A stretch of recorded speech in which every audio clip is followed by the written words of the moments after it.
Une petite histoire, en 2015, à Tombouctou.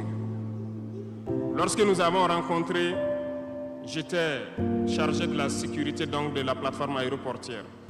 Dans les patrouilles, nous avons rencontré des individus qui rôdaient autour. Un de ces individus était manchot.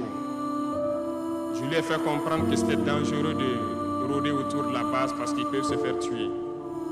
Il m'a dit qu'il voulait se faire tuer, il voulait mourir. Et j'ai cherché à comprendre leur histoire.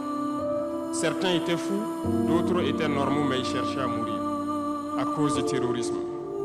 Ils nous ont expliqué que lorsque les terroristes sont rentrés à Tombouctou, le manchot qui m'expliquait ça, un soir, les terroristes se sont pointés à son domicile.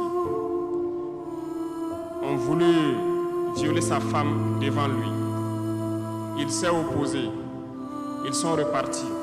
Le lendemain, on est venu le pêcher à la maison, l'amener à la place publique. On l'a accusé de vol. On a tranché sa main, on l'a battu. Il est reparti à la maison.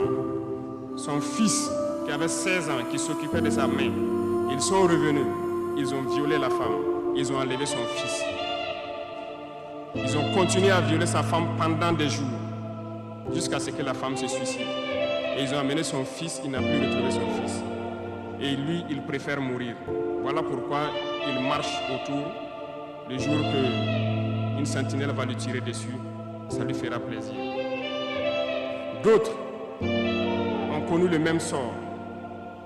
Ils ont été enlevés de chez eux parce qu'ils refusaient que les terroristes touchent à leurs femmes ou à leurs filles. Et le lendemain, on vient les soustraire, on les amène à la place publique, on les battait à sang. Et après, ils allaient faire leur sale besoin. Beaucoup de familles ont été détruites ainsi. Ce sont des criminels, des violeurs, des bandits, des trafiquants de drogue qui sont armés et qui sèment désolation dans nos contrées.